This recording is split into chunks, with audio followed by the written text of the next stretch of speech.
Muy buenos días, mis hermanos y hermanas que están allá en casa. Gracias por estar pendiente de esta información de la palabra del Señor a través de la prédica, a través de la enseñanza que recibimos constantemente. Y hoy, precisamente, domingo 26, el texto a leer es Mateo 13, 31 al 33 y 44 al 52. Ambos textos tienen relación y el tema a considerar es ley, crecimiento, paciencia, lo esencial de la vida. Durante todo el mes estuvimos hablando de temas en relación a las parábolas, pero también nos llamó la atención cada una de ellas acerca de cómo el Señor les habló directamente al pueblo judío en su tiempo. La palabra no ha dejado de ser, Dios es el mismo ayer, hoy y siempre, por los siglos de los siglos seguirá siendo Dios. Y entonces quiero leer el pasaje que dice de esta manera, Mateo 13:31. Otra parábola le refirió diciendo: el reino de los cielos es semejante al grano de mostaza que un hombre tomó y sembró en su campo, el cual a la verdad es la más pequeña de todas las semillas, pero cuando ha crecido es la mayor de todas las hortalizas, y se hace árbol de tal manera que vienen las aves del cielo, hacen nidos y, dice, en sus ramas. Otra palabra le dijo: el reino de los cielos es semejante a la levadura que tomó una mujer y escondió en 3 medidas de harina hasta que todo fue leudado. Versos 44 al 52. Además, el reino de los cielos es semejante a un tesoro escondido en un campo, el cual un hombre halla y lo esconde de nuevo, y gozoso por ello va y vende todo lo que tiene y compra aquel campo. También el reino de los cielos es semejante a un mercader que busca buenas perlas, que habiendo hallado una perla preciosa fue y vendió todo lo que tenía y la compró. Asimismo, el reino de los cielos es semejante a una red que echada en el mar recoge de toda clase de peces, y una vez llena la sacan a la orilla, y sentados recogen lo bueno en cestas y lo malo echan fuera. Así será el fin del siglo. Saldrán los ángeles y apartarán a los malos de entre los justos y los echarán en el horno de fuego. Ahí será el lloro y crujir de dientes. Jesús les dijo: ¿habéis entendido todas estas cosas? Ellos respondieron: sí, Señor. Él les dijo: por eso todo escriba docto en el reino de los cielos es semejante a un padre de familia que saca de su tesoro cosas nuevas y cosas viejas. Las parábolas en el capítulo 13 del Evangelio según San Mateo, ¿sí?, continúan en este pasaje, es decir, que todavía no ha dejado de verse parábolas. Hablamos de la parábola del sembrador, que Jesús es el sembrador. Hablamos de la parábola del trigo y la cizaña, donde aprendimos a discernir entonces qué es el trigo y qué es la cizaña. Y ahora entonces tenemos otra serie de parábolas pequeñas, en pocas expresiones, pero estas continúan en este pasaje. Esta vez dos muy breves: el grano de mostaza y la levadura en el pan. Sí, nótese bien la primera parte. El grano de mostaza se convierte en una planta respetable. La intención es clara. Dios dice, parece elegir lo pequeño e insignificante, pero luego resulta que a partir de esa semilla llega a realizar cosas grandes. Nótese bien. La semilla de mostaza es la más pequeña de todas las semillas, sí, en primer lugar. Entonces la intención del Señor es clara, porque esa planta llega a ser una planta muy respetada. Dios parece elegir lo pequeño e insignificante, lo que para el mundo no tiene importancia, para el ser humano no es importante, pero luego resulta que iniciar a partir de esa semilla llega a realizar cosas grandes. Qué interesante recordar el grano de mostaza en la levadura, en la parábola. La levadura es también pequeña. No, pero no dice acá, pero puede hacer fermentar toda una masa de harina y permite elaborar un pan sabroso. ¿Cuál es el propósito entonces de esta pequeña semilla? O sea, del granito de mostaza como la levadura, que es también dice pequeña, pero puede hacer fermentar toda la masa de harina y permite elaborar un pan sabroso. Sabemos que el pan sin levadura es el pan que no crece, pero el pan que crece es porque lleva levadura. Y tenemos que recordar entonces que la levadura es también pequeña, pero puede hacer fermentar toda la masa de harina y permitir elaborar un pan sabroso. Número 1. Es el estilo de Dios. No irrumpe espectacularmente en el mundo, sino a modo de semilla que brota y germina silenciosamente y se convierte en planta, como la levadura que también silenciosamente transforma la masa en la harina. Nótese bien la expresión. Germina y se convierte en planta, como la levadura que también transforma la masa en harina. Dos semillas, dos actividades en función de crecimiento, de aumentar. Esta manera de actuar de Dios es, dice, a partir de las cosas sencillas, se ha visto sobre todo con Jesús. Se encarnó en un pueblo pequeño y se valió de personas sin gran cultura y prestigio, que le acompañaron, que le sirvieron, que fueron sus alumnos y les enseñó acerca del reino a través de las parábolas. Pero el reino que él sembró, fíjese bien, la parábola del sembrador, a pesar de que fue rechazado por los dirigentes de su tiempo, se ha convertido en un árbol inmenso que abarca toda la tierra, transformando la sociedad y produciendo frutos de salvación. De hecho, llegó a Guastatoya, llegó la semilla del reino a Guastatoya, viniendo desde aquellos lugares donde dice la palabra en Hechos 1:8, y me seréis testigos en Jerusalén, Judea, Samaria y hasta lo último de la tierra.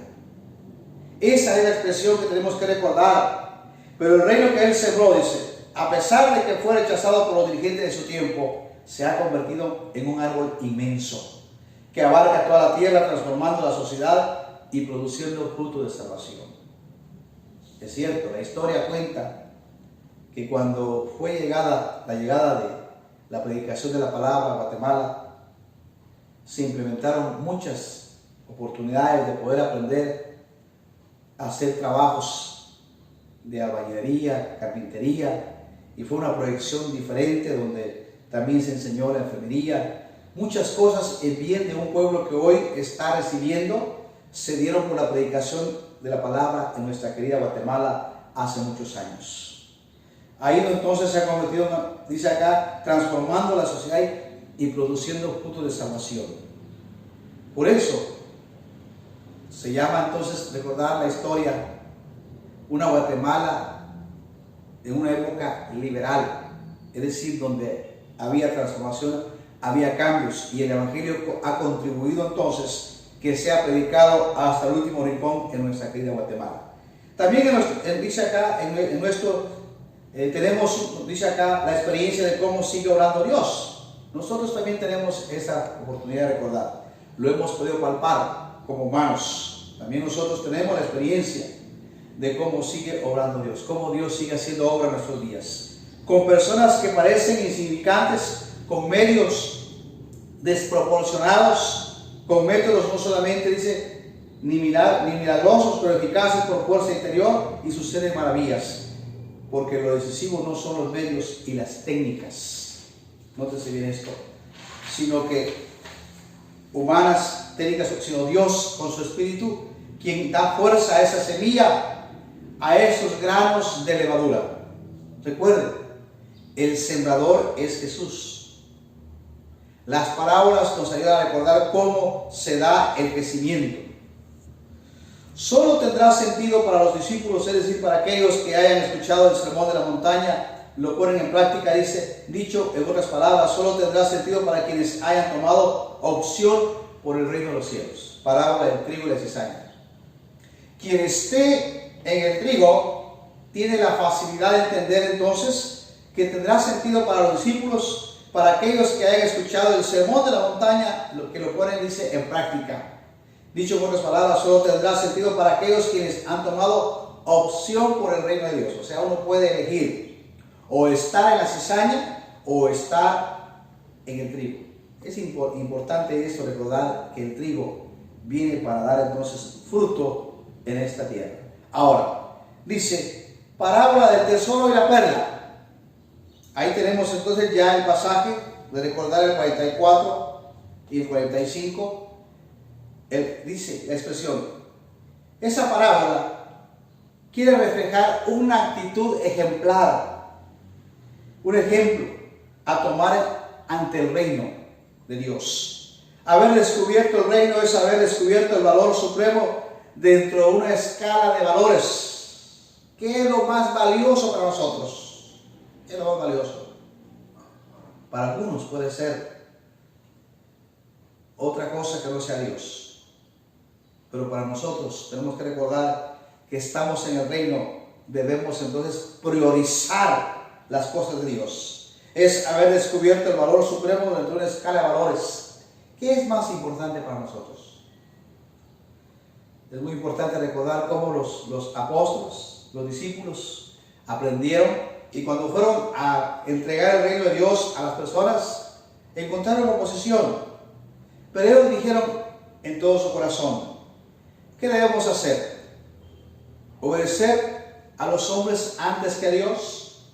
Y ellos mantuvieron en su corazón ese deseo de servir al Señor antes que obedecer a todo lo que se le oponía al reino de Dios. Por eso dice acá claramente, el tesoro y la perla quieren reflejar la actitud ejemplar a tomar ante el reino. Haber descubierto el reino es haber descubierto el valor supremo dentro de una escala de valores. ¿Qué es más importante? Una vez más, la parábola de la red, el discípulo no es quien para determinar quiénes son buenos y malos. No, esto es competencia de Dios y solo Él puede hacerlo patente y lo hará. Nótese bien la parábola de la red.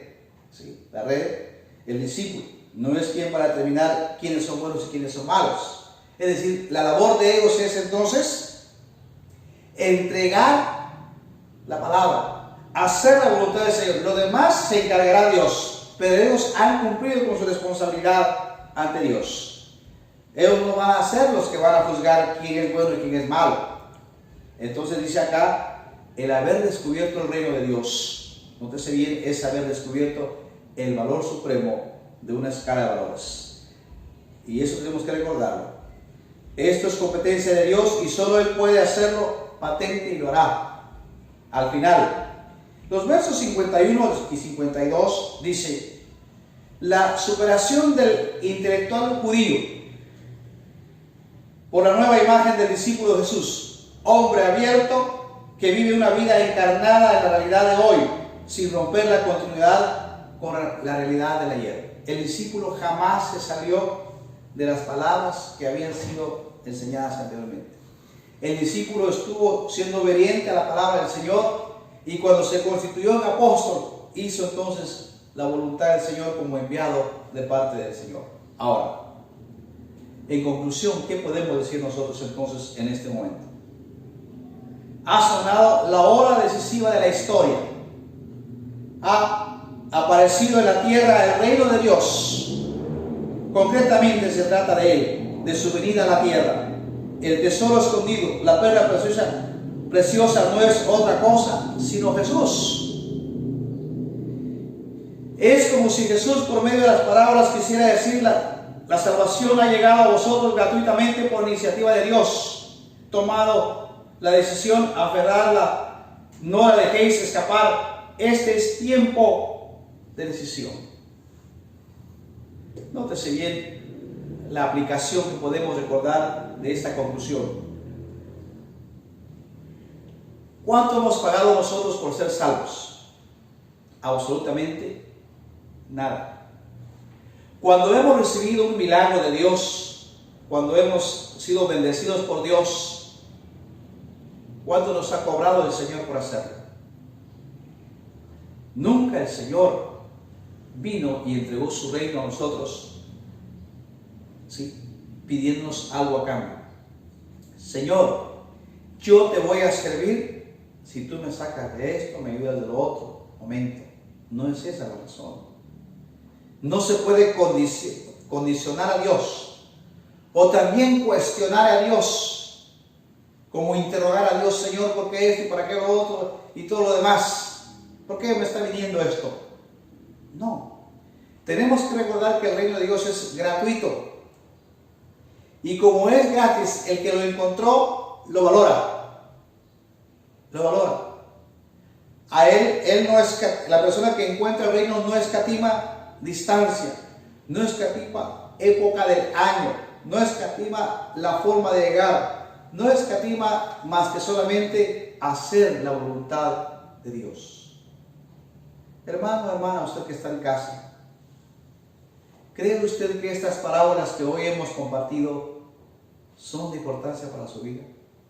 Tal vez la ha pasado viendo y ha estado leyendo y no se ha detenido a ver que todas tienen relación con Jesús. Jesús fue quien dio su vida por amor a nosotros en la cruz del Calvario. Jesús fue el que dio entonces su vida para que nosotros fuésemos salvos gratuitamente. Entonces nuestra salvación, ¿a quién se lo debemos? A Jesús. Porque por iniciativa del Padre fue enviado el Hijo a esta tierra. Y cuando el Hijo retornó a su lugar de donde había venido, Él dijo: no los dejaré huérfanos, enviaré al Espíritu Santo, al Consolador. Sí, Él se encargará entonces de aplicar la salvación en nosotros. Por eso nosotros tenemos que recordar como iglesia, el punto que tenemos que dar es entonces llevar el mensaje a cuantas personas tengan necesidad. Y los que van a venir y van a conocer el reino son aquellos a quien Jesús llame, a quien Jesús se les presente en una necesidad. Yo no sé cuál sea su necesidad en casa, pero he tenido la oportunidad de poder entonces hablar por teléfono con muchas personas conocidas que están precisamente en la situación del COVID. He logrado hablar con ellos, he hablado del amor de Dios. El reino se les ha presentado. Posiblemente hayan temores en nuestra vida. Los que estamos en Cristo, el amor de Dios echa fuera el temor de nuestras vidas. No estamos solos. El Señor nos bendice, el Señor nos guarda, nos protege en todo momento. No estamos solos. Estamos en compañía del Padre, del Hijo y del Espíritu Santo que están con nosotros en cada momento. Así que nuestra decisión sea firme en el Señor y sigamos adelante. No nos detengamos. Y digámosle al Señor: haz lo que tú quieras, como dice el himno. Haz lo que quieras, Señor, de mí. Oramos al Padre. Gracias, Señor, por esta oportunidad que nos has dado de estar compartiendo tu palabra. Estas parábolas que acá han sido enseñadas, han sido compartidas, nos ayudan a recordar que nada en este mundo podrá impedir que te busquemos y que te sirvamos con todo nuestro corazón. Padre, gracias. Sabemos que allá afuera hay una especie de temor en las calles, de inseguridad, pero hemos confiado en ti. Como tu palabra dice, y estas señales seguirán a los que creen. En mi nombre echarán fuera demonios. En mi nombre hablarán nuevas lenguas. Si comieren o bebieren cosa mortífera no les hará daño. Hollarán serpientes, hollarán escorpiones. Sobre los enfermos pondrán sus manos y estos sanarán. Y estas señales se daban para todos aquellos que iban predicando tu palabra y se confirmaba, Señor, el reino de los corazones. Por eso, muchas personas te buscan, Padre, con necesidad en cada vida, en cada corazón. Por favor, Señor, suple conforme a tus riquezas en gloria a todo aquel que te necesita, a todo aquel que anda buscando de ti, a todo aquel que quiere hacer su decisión de recibir esta palabra gratis, sin ningún costo, y que ahora esa palabra le da la salvación sin ningún costo. Gracias, Padre, por esta bendición maravillosa de tu palabra. En el nombre de Jesús oramos. Amén.